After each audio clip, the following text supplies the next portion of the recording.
बिस्मिल्लाहिर्रहमानिर्रहीम अस्सलामुअलैकुम वरहमतुल्लाहि वबरकातुहू। तो साडा यूट्यूब चैनल वेखदे पे अपना पंजाब हाफिज इफ्ताखार। अल्हम्दुलिल्लाह सुम्मा अल्हम्दुलिल्लाह। जुम्मतुल मुबारक दे दिन है। बब्बी भाई आए ने जेड़े साडे पहले वक्त बन्ने वाले नाई होंदे सी 6 महीने बाद गंदम दी मुंजी दी कपाह दी बन्ने उन्होंने आदन बन्ने वाला नाई। तो वेख लो बन्ने वाला नाई ना कुर्सी रखता है ना तकिया रखता है, पानी भी इस बोतल रखता है। ये साडे पिंड दा माहौल है, जितों गया उतों बोतल चुक लई पानी पा के बह गया आ जाओ। ना पैसे जेब होन जट्टां दी जेबां खाली रहिंदियां, महंगाई बड़ी है, खाद लैन जान जेब खाली होवेंदी। वो फिर आदन जो जिन्ना चुकांगे उदों तेरा लेखा करांगे। तो फिर नाई भी बड़े सियाने ने और इंतजार ही रहिंदे जो मालिक की फसल पक जाती उदों आदे वेख लो एक साइड रगड़ी गई है जट्टां दी, एक साइड रह गई है। लिहाजा अज तो जुम्मतुल मुबारक दा माहौल है।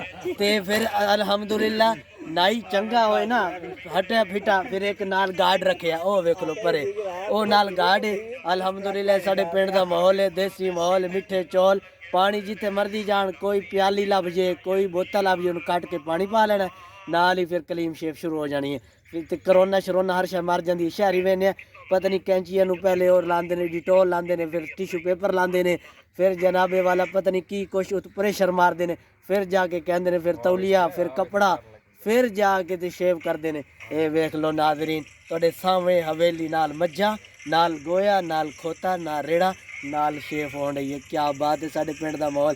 असी अज अगे होर अपडेट पिंड दे माहौल दसांगे, इंजॉय करावांगे इंशाअल्लाह। खुश रहोगे, वसदे रहोगे, सलामत रहोगे, आबाद रहोगे, साडी दुआवां ने। भाभी भाई तुसीं की कितने अरसे तो काम कर रहे हो, अज पुरानी याद अज ताज़ा कर दी है, की कहना चाहोगे जेड़े साडी आवाम वीडियो देख रही है? हाँ 10-15 साल कर देना। अच्छा हाँ जी क्या बात, जिते मर्जी डेरा ला लो कोई ऐसी है, यानी कि चलती फिरती दुकान है। बिल्कुल बिल्कुल वेख लो जी नादरी चलती फिरती इधर लोकी है रोड तो सफर कर रहे हैं, ये चलती फिरती दुकान बब्बी भाई और इन्हें ला दी है।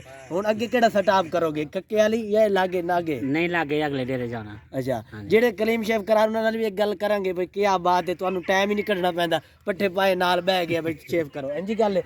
ये वेख लो ये सोहना काम मिनट दे विच काम मुका के जांदा है। पप्पू मम्मी पप्पू लगन डे हो ते टाइम तो नहीं ना करना पैंदा, हुण इत्थे ही नाल पट्ठे पाओ ते काम करो। वेख लो जी बड़े खुश हो रहे हैं साडे पिंड दे। क्या बात है, असी अगला माहौल अगली अपडेट देवांगे इंशाअल्लाह।